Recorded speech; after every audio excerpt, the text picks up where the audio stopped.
Please आप हमारे Hindi kids story channel को सब्सक्राइब करें और बेल आइकन दबाएं, जिससे चैनल पर डाली गई वीडियोस को आप सबसे पहले सुन पाएं।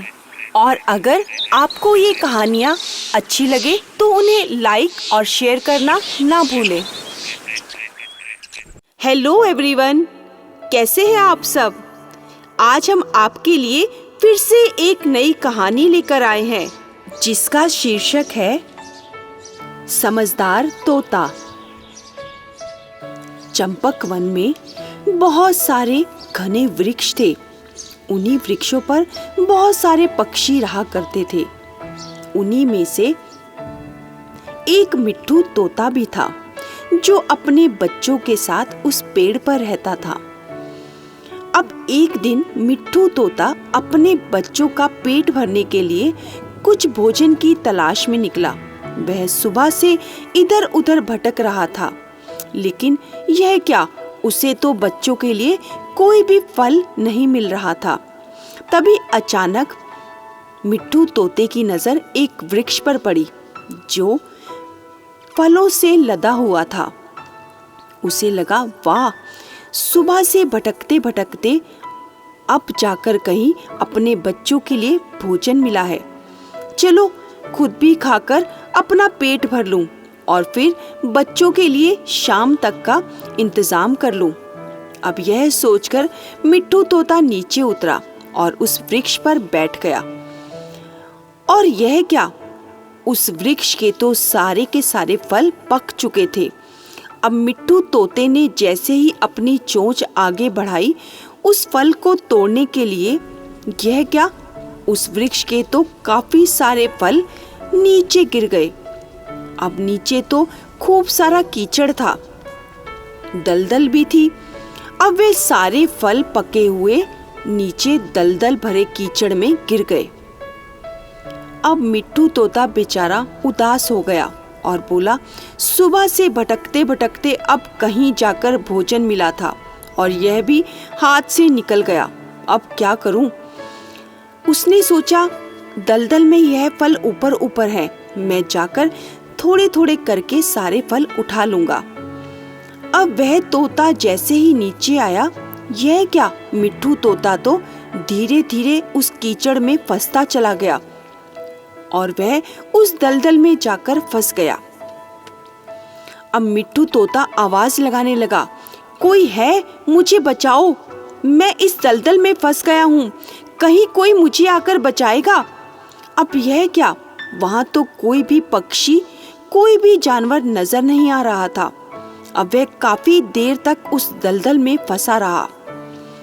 अब काफी देर हो जाने के बाद मिट्ठू को दूर से एक गाय आती हुई नजर आई। मिट्ठू ने उस गाय माता को पुकारा और कहा, हे गाय माता, क्या तुम मेरी मदद करोगी? देखो, मैं सुबह से इस कीचड़ में फंस गया हूँ। काफी समय से मैं इस दलदल में फंसा हुआ हूँ। मुझे यहाँ से बाहर निकाल दो। मेरे बच्चे भूखे हैं, मेरा इंतजार कर रहे होंगे। अगर तुम मुझे इस दलदल से निकाल दोगी तो मैं कुछ फल ले जाकर अपने बच्चों को खिलाकर उनका पेट भर दूंगा। कृपया करके मेरी मदद कर दो। अब वह गाय मिट्ठू तोते के पास आई और बोली, देखो मिट्ठू, मेरे पास समय नहीं है, मैं तुम्हारी मदद अवश्य कर देती, लेकिन मुझे अपने बच्चों को दूध देने जाना है। वह भी बहुत देर से भूखे हैं, प्लीज मुझे माफ कर दो। अब यह कहकर गाय तो आगे चली गई और बेचारा मिट्ठू वहीं दलदल में फंसा हुआ रह गया। मिट्ठू ने उस गाय के आगे काफी गुहार की और मिन्नतें भी की, लेकिन वह गाय एक भी बात नहीं मानी और आगे चली गई। अब मिट्ठू तोता इंतजार करने लगा कि कहीं कोई और जानवर आए और उसकी मदद करे। अब फिर काफी समय बीत गया। एकाएक एक हिरन मिट्ठू को दूर से आता हुआ नजर आया। मिट्ठू तोते ने जैसे ही कोई राहत देखी, उसने तो जोर जोर से चिल्लाना शुरू कर दिया, अरे हिरन भैया, मेरी मदद करो, कृपा करके मेरी मदद करो, मैं काफी समय से यहाँ फंसा हुआ हूँ, मुझे आकर बचा दो, तुम्हारी बहुत अधिक मेहरबानी होगी। अब हिरन सारी बात सुनकर मिट्ठू के पास आया और बोला, क्या बात है, जल्दी से बताओ, मैं बहुत जल्दी में हूँ। मेरे पीछे एक शिकारी पड़ा हुआ है। अगर मैं यहाँ रुका तो वह अपना निशाना मुझे बना लेगा और मैं मारा जाऊंगा। मिट्ठू ने कहा, तुम अगर जल्दी में हो तो जल्दीबाजी में मुझे भी बाहर निकाल जाओ, तुम्हारी बहुत अधिक मेहरबानी होगी। वह हिरन ने तो मिट्ठू की एक बात भी नहीं सुनी और कहा, मैं तुम्हारी जान बचा दूं? यहाँ मेरी जान मुश्किल में पड़ी हुई है। अगर मैं यहाँ एक पल भी रुका तो वह शिकारी मुझे 1 मिनट में दबोच डालेगा। मुझे नहीं पता, तुम जिससे और मर्जी कहकर अपनी जान बचा लो, लेकिन आज तो मेरी जान भी दांव पर लगी हुई है। यह कहकर वह हिरन भी वहां से भाग गया। अब यह क्या, मिट्ठू की तो किसी ने भी मदद नहीं की। मिट्ठू बेचारा अपना सा मुंह लेकर उसी दलदल में फंसा रह गया। अब जब और समय बीता तो मिट्ठू को दूर से आता हुआ एक शेर दिखा। अब वैसे तो मिट्ठू को मालूम था कि दूर से वह मौत नजर आ रही है, लेकिन क्या करूं, अब अपने आप को बचाने के लिए इसी का सहारा लेना पड़ेगा। मिट्ठू ने शेर महाराज को बड़े प्यार से पुचकार कर कहा, शेर महाराज, मैं आपका सेवक मिट्ठू आपसे गुहार करता हूँ, मेरी जान बचा लीजिए महाराज। मैं इस दलदल में काफी समय से फंसा हुआ हूँ। अगर आप मेरी जान बचा लेंगे तो मैं आपकी मदद अवश्य करूंगा। शेर महाराज ने कहा, तुम और मेरी मदद क्या करोगे और मैं तुम्हारी जान क्यों बचाऊं? लेकिन एकाएक शेर के मन में आया कि अगर मैं इसको बचा लेता हूँ तो यह मिट्ठू तो मोटा ताजा है, थोड़े समय के लिए ही सही पेट तो भरेगा ना, इसीलिए इसे इस दलदल से बाहर निकालकर अपना ही पेट भर लूंगा। यह सोचकर शेर ने उस तोते की जान बचानी चाहिए और कहा, ठीक है, मैं तुम्हारी जान बचा देता हूँ, लेकिन इसके बदले में तुम्हें मेरा भोजन बनना पड़ेगा। अगर यह शर्त मंजूर है तो मैं तुम्हें बाहर निकालूंगा, वरना फंसे रहो इसी दलदल में। अब मिट्ठू बेचारा मरता क्या ना करता सोच में पड़ गया और सोचने लगा, अगर मैंने शेर की बात मान ली और शेर की शर्त मान ली तो शायद मेरी जान बच जाए, और अगर मैंने शेर की बात नहीं मानी तो फिर तो मेरी जान जाना निश्चित है। इसीलिए मुझे शेर की बात माननी ही पड़ेगी। हो सकता है भगवान करे मेरी जान बच ही जाए। यह सोचकर तोते मिट्ठू ने शेर की शर्त मान ली और कहा, जी महाराज, अगर आप मेरी बात मान लेंगे तो मैं आपकी शर्त अवश्य मानूंगा, लेकिन इसके लिए आपको भी मेरी एक बात माननी पड़ेगी। मेरे बच्चे भूखे हैं, मैं उन्हें बस थोड़ा सा भोजन खिलाकर आ जाऊंगा तो मैं आपसे वादा करता हूँ कि मैं आपका भोजन अवश्य बनूंगा। पहले आप मुझे इस दलदल से बाहर निकाल दीजिए। शेर ने कहा, ठीक है, मैं तुम्हें इस दलदल से निकाल देता हूँ।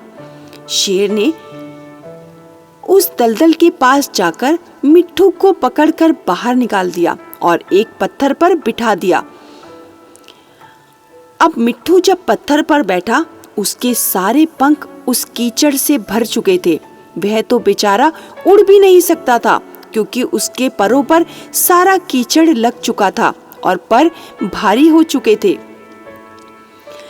अब मिट्ठू ने कहा, महाराज, आपने एक मेहरबानी तो कर दी, लेकिन जब आप मुझे खाएंगे तो आपके पेट में ये सारा कीचड़ चला जाएगा।